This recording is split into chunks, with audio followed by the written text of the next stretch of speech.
AP deputy CM అటవీ పర్యావరణ శాఖ మంత్రి పవన్ కళ్యాణ్ ఎన్విరాన్మెంట్ ప్రొటెక్షన్ పై తనదైన మార్క్ చూపిస్తున్నారు. కేవలం ఉపన్యాసాలకే పరిమితం కాకుండా ఫ్యూచర్ జనరేషన్స్ కి భరోసా ఇచ్చేలా అద్భుతమైన విజన్తో ముందుకెళ్తున్నారు.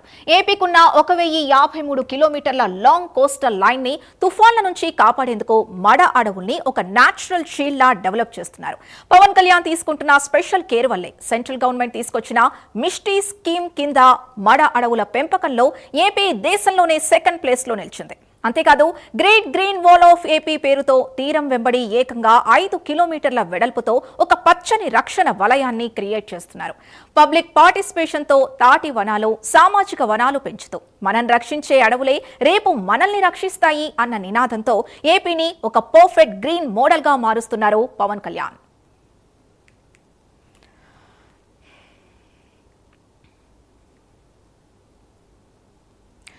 పర్యావరణ పరిరక్షణ కోసం డిప్యూటీ సీఎం పవన్ కళ్యాణ్ తీసుకొస్తున్న స్కీమ్స్ కి సంబంధించి మరింత సమాచారం మా కరెస్పాండెంట్ రవివర్మ అందిస్తారు.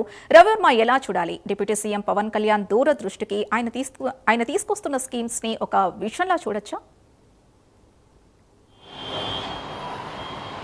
యసిందు, ఇవాళ డిప్యూటీ సీఎం పవన్ కళ్యాణ్ తీసుకున్నటువంటి చర్యలు రాష్ట్ర వ్యాప్తంగా కాకుండా దేశవ్యాప్తంగా ప్రశంసలు అందుకుంటున్నాయని చెప్పి తెలుస్తుంది. ముఖ్యంగా గ్రేట్ వాల్ ఆఫ్ చైనా ఏ విధంగా పేరొందిందో అదేవిధంగా కోస్టల్ కారిడార్ అంటే రాష్ట్రంలో దాదాపు 1000 కిలోమీటర్ల మేర ఉన్నటువంటి కోస్టల్ కారిడార్ అంతా కూడా గ్రీన్గా అంటే పచ్చదనాన్ని పెంపొందించేందుకు అనుకూలంగా గ్రేట్ గ్రీన్ కారిడార్గా ఏర్పాటు గ్రేట్ గ్రీన్ కారిడార్ ఆఫ్ ఏపీగా తీర్చిదిద్దేందుకు కూడా డిప్యూటీ సీఎం పవన్ కళ్యాణ్ చర్యలు చేపట్టారని చెప్పి తెలుస్తోంది.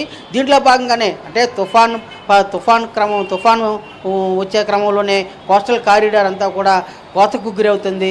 అక్కడ ఉన్నటువంటి రైతులు, ప్రజలందరూ తీవ్ర ఇబ్బందులు ఎదుర్కొంటున్నారు, అనేక సమస్యలకు పడుతున్నారు. దీన్ని దృష్టిలో ఉంచుకొని వాటిని పరీక్షించాలనే సంకల్పంతోనే అక్కడ ప్రజల విజ్ఞప్తులను పరిగణలోకి తీసుకుని deputy CM Pawan Kalyan coastal corridor అంటే విశాఖపట్నం కాడి నుంచి తిరుపతి జిల్లా తడ వరకు మొత్తం 1053 కిలోమీటర్ల దూరం ఉన్నటువంటి ఈ కోస్టల్ కారిడార్ అంతా కూడా దాదాపు 5 కిలోమీటర్ల వెడల్పుతో పచ్చని పర్యావరణ పరిరక్షణ, పచ్చని చెట్ల పెంపకంతో పాటు ఒక సెక్యూరిటీ గ్రీన్ కారిడార్ ఏర్పాటు చేసేందుకు కూడా ప్రభుత్వం సంకల్పించింది. దీనికి కేంద్ర ప్రభుత్వం మిస్ట్ పథకం ద్వారా కూడా తగిన ప్రోత్సాహం అందిస్తామని చెప్పి కూడా కేంద్ర ప్రభుత్వం అంగీకరించింది. ఆ మేరకు ఈ పథకానికి శ్రీకారం చుడుతున్నారు deputy CM Pawan Kalyan. Deputy CM Pawan Kalyan గారు అటవీ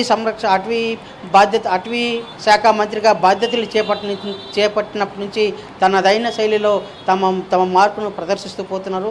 ముఖ్యంగా మొన్న కుంకి ఏనుగుల ద్వారా రైతులు ఇబ్బందులు పడుతున్నారంటే రైతుల అటవీ ప్రాంత పరిరక్షణార్థం అలాగే అటవీ పరిసర ప్రాంత ప్రజల సంరక్షణార్థం కుంకి ఏనుగుల పథకాన్ని ప్రవేశపెట్టారు. అలాగే అదే కాకుండా మొన్న వేరే ఇతర ప్రాంతాల్లో అంటే ప్రత్యేకించి అరుదైన వృక్ష సంపదకి కూడా ప్రత్యేక చర్యలు చేపట్టారు. ఇవాళ కోస్టల్ కారిడార్ కూడా ప్రత్యేక చర్యలు చేపడుతూ వస్తున్నారు. ఇలాంటి విధానాల వల్ల దేశంలోనే పరిపాలనా దక్షత కలిగినటువంటి ఉత్తమ డిప్యూటీ సీఎంగా కూడా ప్రశంసలు పొందుతున్నారు. ఇదే కాకుండా కోస్టల్ కారిడార్లో వన సంరక్షణకు అలాగే పచ్చదనాన్ని పెంపొందించేందుకు తాటి చెట్ల పెంపకంతో పాటు మరికొన్ని మొక్కలను కలిపి పెంపొందించేందుకు చర్యలైతే చేపట్టారు. ఈ చర్యల వల్ల దేశవ్యాప్తంగా ప్రశంసలు అందుకుంటూ ఉన్నారు. ఇలాంటి చర్యల వల్ల భావితరాలను దృష్టిలో ఉంచుకొని చేస్తున్నటువంటి కృషిని ప్రజలందరూ కూడా స్వాగతిస్తున్నారు. ఇవాళ మొక్కల్ని పెంపొందిస్తే ఆ మొక్కలే రేపు తమకు సహాయపడతాయి, పరిరక్షిస్తాయి అని చెప్పేసి భావంతో పచ్చదనాన్ని పెంపొందిస్తూ పర్యావరణాన్ని పరిరక్షణకు డిప్యూటీ సీఎం చేస్తున్నటువంటి కృషి దేశవ్యాప్తంగా ప్రశంసలు అందుకుంటున్నారు. త్వరలోనే ఈ గ్రీన్ కారిడార్ ఏర్పాటు కూడా చర్యలు అయితే చేపడుతూ వస్తున్నారు. దేశంలో ఎక్కడా లేని విధంగా అంటే అడవుల సంరక్షణలో దేశంలోనే ద్వితీయ స్థానంలో సెకండ్ ప్లేస్లో ఉంది ఆంధ్రప్రదేశ్ రాష్ట్రం. దాన్ని దృష్టిలో ఉంచుకునే ఇవాళ కోస్టల్ కారిడార్ గ్రీన్ కారిడార్గా ఏర్పాటు చేసేందుకు కూడా చర్యలు చేపట్టారు. దీనికి కేంద్ర ప్రభుత్వం కూడా తోడ్పాటు అందించడంతో ప్రజలు అంటే కోస్టల్ కారిడార్ కోతకు గురి కాకుండా ప్రజలను సంరక్షించడమే కాకుండా పచ్చదనాన్ని పెంపొందిస్తూ భావితరాల భవిష్యత్తును దృష్టిలో ఉంచుకుని డిప్యూటీ సీఎం పవన్ కళ్యాణ్ తీసుకున్నటువంటి చర్యలు సర్వత్రా ప్రశంసనీయంగా నిలిచిందని చెప్పి భావించవచ్చు. ఆ దిశగానే పచ్చదనాన్ని పెంపొందించేందుకు పవన్ కళ్యాణ్ డిప్యూటీ సీఎం చేసినటువంటి కృషి సర్వత్రా ప్రశంసలు అందుకుంటా ఉంది Sindhu. Right, thank you Ravi Varma.